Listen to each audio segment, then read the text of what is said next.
യേശുവാണ് പ്രശ്നങ്ങൾ പരിഹരിക്കുന്നവൻ. യേശുവാണ് ഏക സത്യദൈവം. യേശുവാണ് മാനവരാശിയുടെ രക്ഷകൻ.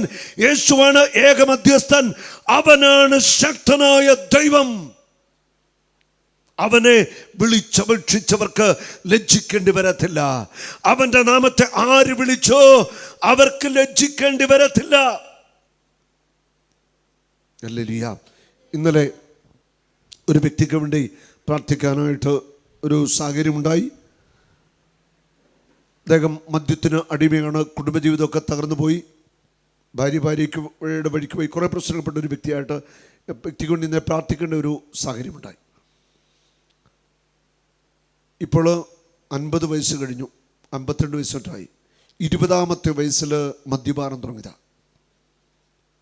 മാനസിക അസ്വസ്ഥ ഉണ്ടായിട്ട് അതിന് മരുന്ന് കഴിക്കുന്നുണ്ട്. അനേക തവണ മദ്യാസക്തിക്ക് അടിമയായിട്ട് ട്രീറ്റ്മെൻറ്റ് എടുത്തിട്ടുണ്ട്. തകർന്ന ഒരു മനുഷ്യൻ. വീട്ടിൽ നിരന്തരമായിട്ട് പ്രശ്നങ്ങൾ. അമ്മയും കൂടെയുണ്ട്. അമ്മയും അപ്പനും ഒക്കെ ഈ മകനെ വളരെ കാര്യമായിട്ട് നോക്കുന്നുണ്ട്. അങ്ങനെ വലിയൊരു ഒരു സമാധാനമില്ലാത്തൊരു കുടുംബ അന്തരീക്ഷവും സാഹചര്യമാണ്. ഞാൻ ആ മകന് വേണ്ടി പ്രാർത്ഥിക്കുകയാണ്. ഒരു വ്യക്തി പൂർണ്ണമായിട്ട് മാനസിക അസ്വസ്ഥത, മദ്യത്തിൻ്റെ ആസക്തി, അതുമാത്രമല്ല പുകവലി, രാത്രിയിൽ നിന്ന് ഉറക്കമില്ല, പുകവലി ഭയങ്കര വിഷയമാണ്. കുടുംബത്തിന് സമാധാനമില്ലാത്ത അവസ്ഥയിലൂടെയാണ് ഈ വ്യക്തി കടന്നു പോകുന്നത്, ആ കുടുംബം കടന്നു പോകുന്നത്. ഞാൻ ഇവരോട് സംസാരിച്ചു. ഞാൻ ആ മകന് വേണ്ടി പ്രാർത്ഥിക്കുകയാണ്. ഞാൻ ആ മകനിൽ പ്രവർത്തിക്കുന്ന പൈശാചിക ശക്തിയെ ബന്ധിച്ച് പ്രാർത്ഥിക്കുക. കാരണം ഈ മകനെ മദ്യത്തിൻ്റെ അടിമത്തത്തിലാക്കിയിരിക്കുന്ന, അവൻ്റെ ആത്മാവിനെ, മനസ്സിനെ, കുടുംബജീവിതത്തെ തകർത്ത ഒരു പിശാചുണ്ട്. അവൻ്റെ ജീവിതത്തെ തകർത്ത, അവന് മാനസിക അസ്വസ്ഥതയ്ക്കും മരുന്ന് കഴിക്കുന്നുണ്ട്. ആ അവസ്ഥയിൽ അവനെ എത്തിച്ചിരിക്കുന്ന ഒരു പിശാചുണ്ട്.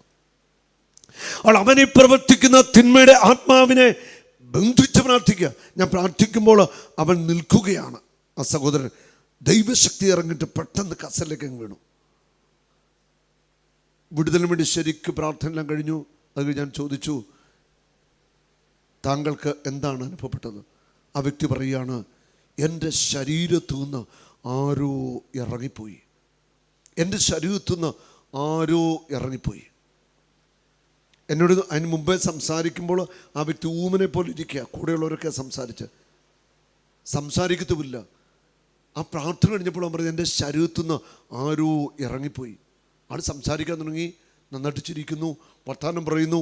പറയണം, എനിക്കിനെ മദ്യപാനത്തിൽ നിന്ന് രക്ഷപ്പെടുന്ന ആഗ്രഹമുണ്ട്. പെട്ടെന്ന് നിമിഷ നേരം കൊണ്ട് ആ വ്യക്തിയുടെ മനസ്സ് ചേഞ്ച് ആവുകയാണ്. ആ മനുഷ്യൻ്റെ മേൽ, ആ മനുഷ്യൻ്റെ ശരീരത്തിൻ്റെ മേൽ, മനസ്സിൻ്റെ മേൽ, ആത്മാവിൻ്റെ മേൽ സ്വാധീനം ചെലുത്തിയിരുന്ന ആ പൈശാചിക ശക്തി ആ വ്യക്തിയെ വിട്ടുപോയപ്പോൾ ആ വ്യക്തി സ്വതന്ത്രനായി. Hallelujah, hallelujah, hallelujah. യേശുവേ നന്ദി, യേശുവേ സ്തുതി, യേശുവേ നന്ദി. തളർന്ന മനസ്സുകളെ കർത്താവ് ശക്തിപ്പെടുത്തും. തളർന്ന ശരീരങ്ങൾക്ക് അവൻ ബലം നൽകാനായിട്ട് പോകുക. കാനായിലെ കല്യാണ വീട്ടിൽ രൂപപ്പെട്ട ആ പ്രതിസന്ധിയെ പരിശുദ്ധ മറിയം യേശുവിൻ്റെ കരങ്ങളിലേക്ക് ഏൽപ്പിച്ചു കൊടുത്തു. ഹല്ലേലൂയ. പ്രശ്നം ആരേറ്റെടുത്തു? ഒച്ചത്തി പറ. കണ്ടോ, യേശു ആ പ്രശ്നം ഏറ്റെടുത്തു. മാതാവ് ആ ഫയൽ യേശുവിൻ്റെ കൊടുത്തു. അപ്പം നമ്മുടെ പ്രശ്നമൊക്കെ മാതാവിനെ ഏൽപ്പിച്ചു കഴിഞ്ഞാൽ മാതാവ് ആ ഫയൽ ആരെ ഏൽപ്പിക്കും? യേശുവിനെ ഏൽപ്പിക്കും. അപ്പം വിശ്വസിച്ച ധൈര്യമായിട്ട് മാതാവിൻ്റെ കയ്യിലേക്ക് എല്ലാ ഫയലും അങ്ങോട്ട് ഏൽപ്പിക്കുക. നമ്മുടെ പ്രശ്നങ്ങളൊക്കെ ഏൽപ്പിച്ചു കൊടുത്തു. മാതാവ് ഈശോയെ ഏൽപ്പിക്കും. നമ്മുടെ പ്രശ്നത്തിന് വേണ്ടി പരിഹാരത്തിന് അമ്മ പ്രാർത്ഥിക്കുകയും ചെയ്യും. ഹല്ലേലൂയ. എനിക്കറിയാം നിങ്ങളൊക്കെ മാതാവിനോട് മധ്യസ്ഥം പ്രാർത്ഥിക്കുന്നവരാണ്. കൂടുതൽ പ്രാർത്ഥിക്കുക. ഹല്ലേലൂയ. യേശുവിൻ്റെ കയ്യിൽ ഫയല് കിട്ടി. യേശു ആ പ്രതിസന്ധിയിൽ ഇടപെടുകയാണ്. കൽഭരണി വെള്ളം നിറച്ചു, വിളമ്പിക്കൊള്ളാൻ പറയുക. നിറച്ച് വെള്ളം വീഞ്ഞായിട്ട് മാറുന്ന വലിയൊരു അത്ഭുതം അവിടെ സംഭവിക്കുകയാണ്. അവിടെ ദൈവത്തിന്റെ മഹത്വം വെളിപ്പെട്ടു, ദൈവത്തിന്റെ വലിയൊരു പ്രവൃത്തി വെളിപ്പെട്ടു. ആ പ്രതിസന്ധി അവിടെ രൂപപ്പെട്ടുവെങ്കിൽ ആ പ്രതിസന്ധിയിൽ ദൈവത്തിൻ്റെ മഹത്വം വെളിപ്പെട്ടു. ഹല്ലേലൂയ. അപ്പോൾ ഇവിടെ ഇന്ന് പ്രതിസന്ധികളിലും പ്രശ്നങ്ങളിലൊക്കെ ആയിരിക്കുന്ന ഓർത്തുകൊള്ളുക, ഈ പ്രശ്നവും പ്രതിസന്ധിയും ഒന്നും നിന്നെ തീർക്കത്തില്ല, നിന്നെ വിഴുങ്ങത്തില്ല. ഈ പ്രശ്നവും പ്രതിസന്ധിയും നിന്നെ തീർക്കുന്ന ഒരു പ്രശ്നവും പ്രതിസന്ധിയല്ല. ഇതിനെ നീ മറികടക്കും. ഈ പ്രശ്നങ്ങളുടെ മീതെ നീ നടന്ന് കടന്നു പോകും. നിന്റെ കൂടെ യേശുവുണ്ട്. ശക്തനായവൻ നിന്റെ കൂടെയുണ്ട്. നീ പേടിക്കണ്ട. ഒരു പ്രശ്നത്തിനും നിന്നെ തകർക്കാനായിട്ട് പറ്റത്തില്ല. ഒരു പ്രതിസന്ധിയും നിന്നെ തീർക്കത്തില്ല. വിശ്വസിക്കാമോ? ഹല്ലേലൂയ. തളർന്നവന് അവിടുന്ന് ബലം നൽകുന്നു, ദുർബലന് ശക്തി പകരുകയും ചെയ്യുന്നു. നിന്റെ മനസ്സിൻ്റെ തളർച്ചയുടെ മേൽ ദൈവത്തിൻ്റെ ശക്തി വ്യാപരിക്കാൻ പോവുക. നിന്റെ മനസ്സിനെ കർത്താവ് ബലപ്പെടുത്താനായിട്ട് പോവുക. തളർന്നവന് അവിടുന്ന് ബലം നൽകുന്നു, ദുർബലനെ ശക്തിപ്പെടുത്തും. നിന്റെ ദുർബലാവസ്ഥയിലൊക്കെ കർത്താവ് ശക്തി തരാൻ പോകുക. പരിശുദ്ധാത്മാവ് നിന്നെ ശക്തിപ്പെടുത്താൻ പോകുക. യുവാക്കന്മാർ പോലും തളരുകയും ക്ഷീണിക്കുകയും ചെയ്തേക്കാം. യുവാക്കന്മാർ തളർന്നേക്കാം. കാരണം യുവാക്കന്മാർ യൗവനത്തിൻ്റെ പ്രായമാണല്ലോ, കരുത്തിൻ്റെ പ്രായം, എന്തും ചെയ്യാൻ മടിയില്ലാത്ത പ്രായം എന്നൊക്കെ പറയുന്നത് യൗവനത്തിൻ്റെ പ്രായമാണ്. അപ്പോൾ യുവാക്കന്മാർ പോലും തളർന്നു പോയേക്കാം. യുവാക്കന്മാർ പോലും ശാരീരികമായിട്ടും മാനസികമായിട്ടും തളർന്നു പോയേക്കാം. അടുത്ത വചനം പറയുന്നു, ചെറുപ്പക്കാര് ശക്തിയറ്റു വീണേക്കാം. ചെറുപ്പക്കാര് ശക്തിയറ്റു വീണേക്കാം. പക്ഷെ ദൈവത്തിൽ ആശ്രയിക്കുന്നവർ വീണ്ടും ശക്തി പ്രാപിക്കും. ദൈവത്തിൽ ആശ്രയിക്കുന്നവർ വീണ്ടും ശക്തി പ്രാപിക്കും. അവർ കഴുകന്മാരെ പോലെ ചിറകടിച്ചുയരും. അവർ ഓടിയാലും ക്ഷീണിക്കില്ല, നടന്നാൽ തളരുകയുമില്ല. Hallelujah, hallelujah. ഓടിയാൽ ക്ഷീണിക്കത്തില്ല, നടന്നാൽ തളരത്തില്ല. കഴുകനെ പോലെ ചിറകടിച്ചുയരും. ചെറുപ്പക്കാർ ശക്തിയേറ്റു വീണാലും നീ ശക്തിയേറ്റു വീഴത്തില്ല. നിന്നെ താങ്ങുന്നവൻ നിന്റെ കൂടെയുണ്ട്. നീ തളർന്നു പോകുവാൻ, നീ തകർന്നു പോകുവാൻ, നീ വീണു പോകുവാൻ, നീ തീർന്നു പോകുവാൻ കർത്താവ് അനുവദിക്കത്തില്ല. Hallelujah, hallelujah, hallelujah. ഇത് നിന്റെ ജീവിതത്തിന് ഒരവസാനമല്ല. എവിടെ പ്രതിസന്ധി ഉണ്ടോ, എവിടെ പ്രശ്നങ്ങളുണ്ടോ, അത് പരിഹരിക്കുന്നവൻ ആ പ്രശ്നത്തെ പരിഹരിച്ച് നിന്നെ അനുഗ്രഹിച്ച് ഉയർത്താനായിട്ട് പോവുക. നിന്റെ പ്രശ്നങ്ങൾക്കും പ്രതിസന്ധികൾക്കും കർത്താവ് ഒരു ഉത്തരം നൽകി അനുഗ്രഹിക്കാനായിട്ട് പോവുക. നിന്റെ തളർന്ന മനസ്സിനെ കർത്താവ് ശക്തിപ്പെടുത്തുകയാണ്. നിന്റെ ശക്തിയേറ്റ ശരീരത്തെ അവിടുന്ന് ശക്തിപ്പെടുത്തുകയാണ്. ഹല്ലേലൂയ. ഇന്ന് കർത്താവ് നിന്നെ അനുഗ്രഹിച്ചിട്ടേ ഇവിടെ നിന്ന് വിടത്തുള്ളൂ. 1 ദിനവൃത്താന്തം 4-ാം അധ്യായത്തിൻ്റെ 9-10 വചനങ്ങൾ. യാബസ് അവൻ്റെ സഹോദരന്മാരെക്കാൾ ബഹുമാന്യനായിരുന്നു. ഞാൻ അവനെ വേദനയോടെ പ്രസവിച്ചു എന്ന് പറഞ്ഞ് അവൻ്റെ അമ്മ അവനെ യാബസ് എന്ന പേര് വിളിച്ചു. ഒരമ്മ വേദനയോടെ ഒരു മകനെ പ്രസവിച്ചു. അമ്മ പറയണം, ഞാൻ എൻ്റെ മകനെ വേദനയോടെയാണ് പ്രസവിച്ചത്. അത് പ്രസവവേദന തന്നെയല്ല, ആ അമ്മ മാനസികമായിട്ടൊക്കെ അനുഭവിച്ച വേദനകളുണ്ട്, കുടുംബ സാഹചര്യത്തൊക്കെ അനുഭവിച്ച വേദനകളൊക്കെ ഉണ്ട്.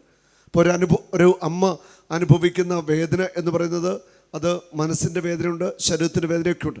അമ്മ പറയുകയാണ്, ഞാൻ വേദനയോടെ എൻ്റെ മകനെ പ്രസവിച്ചു. അത് ശരീരത്തിൻ്റെയും മനസ്സിൻ്റെയും ഒക്കെ വേദനയാണ്. ആണോ അമ്മമാരെ? ആണോ? അതെ. അത് ശരീരത്തിലും മനസ്സിലും ഒക്കെ ഒത്തിരി വേദന അനുഭവിച്ച ഒരു അമ്മ ഒരു മകനെ പ്രസവിച്ചു. ആ മകൻ്റെ പേരെന്താണ്?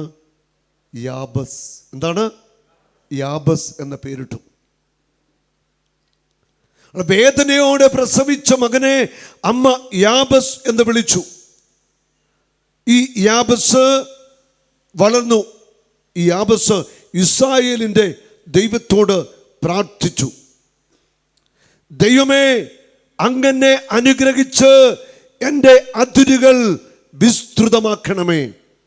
വലുതുകരമെന്ന് പിടിച്ച് എല്ലാവരും ഉച്ചത്തിൽ ഈ പ്രാർത്ഥന ഏറ്റു ചൊല്ലണം. ദൈവമേ ഈ ഒച്ച പോരാ. ദൈവമേ, ദൈവമേ, അങ്ങനെ അനുഗ്രഹിച്ച് എൻ്റെ അതിരുകൾ വിസ്തൃതമാക്കണമേ. അങ്ങയുടെ കരം എന്നോട് കൂടെ ആയിരിക്കുകയും വിപത്തുകളിൽ എന്നെ കാത്തുകൊള്ളുകയും ചെയ്യണമേ. അവന്റെ പ്രാർത്ഥന ദൈവം കേട്ടു. ഹല്ലേലൂയ. ഇവിടെ യാബസ് എന്ന ദൈവമകൻ ദൈവത്തോട് പ്രാർത്ഥിക്കുകയാണ്. പ്രാർത്ഥന ദൈവം കേൾക്കുകയാണ്. എന്താണ് പ്രാർത്ഥിച്ചതെന്നറിയാമോ? ദൈവമേ, അങ്ങനെ അനുഗ്രഹിച്ച് എൻ്റെ അതിരുകൾ വിസ്തൃതമാക്കണമേ. ആദ്യത്തെ പ്രാർത്ഥന, ദൈവമേ, അങ്ങനെ അനുഗ്രഹിച്ച് എൻ്റെ അതിരുകൾ വിസ്തൃതമാക്കണമേ. ഒന്നാമത്തെ പ്രാർത്ഥന അത്. രണ്ട്, അങ്ങയുടെ കരം എന്നോട് കൂടെ ആയിരിക്കുകയും, അങ്ങയുടെ കരം എന്നോട് കൂടെ ആയിരിക്കുകയും. അത് രണ്ട്. ഇത് ഓരോന്നും ഞാൻ വിശദമാക്കി പറയാം. വിപത്തുകളിൽ നിന്ന് എന്നെ കാത്തുകൊള്ളുകയും ചെയ്യണമേ. മൂന്ന് പ്രാർത്ഥന. അവന്റെ പ്രാർത്ഥന ദൈവം കേട്ടു. Hallelujah, hallelujah. ദൈവമേ, എന്നെ അനുഗ്രഹിച്ച് എൻ്റെ അതിരുകളെ വിസ്തൃതമാക്കണമേ. എൻ്റെ അതിരുകളെ വിസ്തൃതമാക്കണമേ. ദൈവമേ, എന്നെ അനുഗ്രഹിച്ച് എൻ്റെ അതിരുകൾ വിസ്തൃതമാക്കണമേ. ഇത് വലിയ ഒരു പ്രാർത്ഥനയാണ്. കാരണം നമ്മുടെ ഓരോരുത്തരൊക്കെ മനസ്സിന് ഒരു ലിമിറ്റേഷൻ ഉണ്ട്, ഒരു ലിമിറ്റുണ്ട്. ഒരു ലിമിറ്റാണ് നമ്മൾ കാണുന്നത്, ചിന്തിക്കുന്നത് എല്ലാം ഒരു ലിമിറ്റുണ്ട്. നമ്മൾ അങ്ങോട്ട് പുറത്തോട്ടിറങ്ങി നോക്കിയാൽ വിശാലമായ ആകാശം നമുക്ക് കാണാം. വിശാലമായ ആകാശം നമ്മുടെ കണ്ണുകൾ കൊണ്ട് നമുക്ക് കാണാനായിട്ട് സാധിക്കും. നമ്മുടെ കണ്ണുകൾ നോക്കിയാൽ നോക്കത്താ ദൂരം നമ്മുടെ കണ്ണുകൾ കൊണ്ട് നമുക്ക് കാണാൻ സാധിക്കും. ഇവിടെ യാബസിൻ്റെ പ്രാർത്ഥനയിൽ പറയുന്നു, കർത്താവേ, എന്നെ അനുഗ്രഹിച്ച് എൻ്റെ അതിരുകൾ വിസ്തൃതമാക്കണമേ. അതിരുകളെ വിസ്തൃതമാക്കണമേ. അതായത് നിൻ്റെ ജീവിതത്തിൽ, നിൻ്റെ ചിന്തകളിൽ നീ ഒരു ലിമിറ്റ് വെക്കുവാനായിട്ട് പാടില്ല. അനുഗ്രഹങ്ങൾക്ക് നീ എപ്പോൾ ലിമിറ്റ് വയ്ക്കുന്നോ അവിടെ അനുഗ്രഹം സ്റ്റോപ്പായി പോവുകയാണ്. പഴയ നിയമത്തിൽ നമ്മളൊരു സംഭവം വായിക്കുന്നുണ്ട്. രാജാക്കന്മാരുടെ പുസ്തകം 17-ാം അധ്യായത്തിൽ, 1 രാജാക്കന്മാർ 17 ഒരു പ്രവാചകന്റെ ഭാര്യ ഒരു വലിയ വേദനയോടെ ഏലിയായോട് സംസാരിക്കുന്നത്. ഏലിയ പ്രവാചകനോട് പറയുകയാണ്, അങ്ങയുടെ ദാസൻ ഒരുവനായിരുന്നു എൻ്റെ ഭർത്താവ് മരിച്ചുപോയി. എൻ്റെ ഭർത്താവിന് കുറേ സാമ്പത്തിക കടബാധ്യത ഉണ്ടായിരുന്നു. കൊടുക്കാനുള്ളവരെല്ലാം വന്നിട്ട് എൻ്റെ മകനെ പിടിച്ചുകൊണ്ട് പോകാനായിട്ട് തുടങ്ങുകയാണ്. കടം വീട്ടാനായിട്ട് ഒരു മാർഗവുമില്ല. അവൾ പറയുകയാണ്, അവൾ വിറവ് പെറുക്കിക്കൊണ്ടിരിക്കുക. ഞാൻ ഈ 2 ചുള്ളിക്കമ്പ് എടുത്തുകൊണ്ടിരിക്കുകയാണ്. ഞാൻ പോയിട്ട് ഒരു പിടി മാവും അല്പം എണ്ണയുമുണ്ട്, അപ്പം ഉണ്ടാക്കി കഴിച്ചിട്ട് ഞാനും എൻ്റെ കുഞ്ഞും ആത്മഹത്യ ചെയ്യാൻ പോവുക, മരിക്കാനായിട്ട് പോവുക. അതാണ് ഞങ്ങളുടെ തീരുമാനം. ഹല്ലേലൂയ. ഏലിയ പറഞ്ഞു, നീ പോയി ആദ്യം ഒരു അടയുണ്ടാക്കി എനിക്ക് കൊണ്ടുതരിക. Hallelujah, hallelujah. ആ സ്ത്രീ അതുപോലെ ചെയ്തു. പിന്നീട് എന്താ സംഭവിച്ചത്? കലത്തിലെ മാവ് തീർന്നു പോയില്ല. എണ്ണ പറ്റിയോ? കടം വിട്ടാൻ ഒരു വഴി പ്രവാചകൻ പറഞ്ഞു കൊടുത്തു. എന്താ പറഞ്ഞു കൊടുത്ത വഴി? ചെന്നിട്ട് എല്ലാ അയലോക്കത്തു നിന്നൊക്കെ ധാരാളം പാത്രങ്ങൾ വാങ്ങിയിട്ട് അതിലേക്ക് എണ്ണ പകരുക. അവിടെ ഒരു അത്ഭുതം നടക്കുക. അതായത് അല്പം എണ്ണയുള്ള പാത്രത്തിൽ നിന്ന് എണ്ണ കോരിപ്പോൾ ഇത് തിളച്ചു വരുന്നത് പോലെ അടിയിൽ നിന്ന്, ഈ പാത്രത്തിൻ്റെ അടിയിൽ നിന്ന് ഇങ്ങനെ തുളുമ്പി ഉറവയെന്ന് എണ്ണ വരുന്ന പോലെ ഉറവയിലൂടെ എന്ന പോലെ എണ്ണ ആ പാത്രത്തിൽ നിറയുന്ന ഒരു അത്ഭുതം നടക്കുക. ഒരു പാത്രം നിറച്ചു, മാറ്റിവെച്ചു. എണ്ണയുടെ വരവ് നിൽക്കുന്നില്ല. അടുത്ത പാത്രം നിറച്ചു. ഉള്ള പാത്രങ്ങൾ മുഴുവൻ നിറച്ചു. അമ്മ പറഞ്ഞു, മക്കളെ ഇനി പാത്രമുണ്ടോ? മക്കൾ പറഞ്ഞു, പാത്രം തീർന്നു. എണ്ണയുടെ ഒഴുക്ക് നിലച്ചു. ലിമിറ്റാക്കി അവിടെ നിലച്ചു. ഇവിടെ യാബസ് പ്രാർത്ഥിക്കുന്നത് എന്താ? ദൈവമേ എന്നെ അനുഗ്രഹിച്ച് എൻ്റെ അതിരുകളെ വിസ്തൃതമാക്കണമേ. ഇന്ന് നമ്മൾ പ്രാർത്ഥിക്കുന്നത് അതിരുകളെ വിസ്തൃതമാക്കാൻ വേണ്ടിയാ. നമുക്ക് പ്രാർത്ഥിക്കണം, നമ്മൾ ഇട്ടിരിക്കുന്ന അതിരുകളെ ഇന്ന് നമ്മൾ തകർക്കുകയാണ്. അത് ആത്മീയ അനുഗ്രഹങ്ങൾ, ഭൗതിക അനുഗ്രഹങ്ങൾ, ജീവിതത്തിൻ്റെ എല്ലാ മേഖലയും, all boundaries break in the name of Jesus. എല്ലാ ബൗണ്ടറികളെയും യേശു ക്രിസ്തുവിൻ്റെ നാമത്തിൽ ഇന്ന് നമ്മൾ തകർത്ത് പ്രാർത്ഥിക്കാനായിട്ട് പോവുക. സകല ബൗണ്ടറികളും ഇന്ന് തകർക്കപ്പെടാനായിട്ട് പോവുക. നിൻ്റെ മേലെ അനുഗ്രഹം പെരുമഴ പോലെ ഇന്ന് പെയ്യാനായിട്ട് പോവുക. ഹല്ലേലൂയ. അതുകൊണ്ട് നിൻ്റെ മനസ്സിൽ ഒരു ലിമിറ്റ് വെച്ചുകൊണ്ട് നീ ഒന്നും ചിന്തിക്കേണ്ട. കാരണം നിൻ്റെ ദൈവം വലിയവനാണ്. അതുകൊണ്ട് വലിയ രീതിയിൽ നീ ചിന്തിക്കുക. വലിയവനായ ദൈവത്തെ വലിയവനായിട്ട് കാണുക. അങ്ങനെ കണ്ടുകൊണ്ട്, അങ്ങനെ ചിന്തിച്ചുകൊണ്ട് വലിയ കാര്യങ്ങൾക്ക് വേണ്ടിയാണ് നീ പ്രാർത്ഥിക്കേണ്ടത്. ഹല്ലേലൂയ.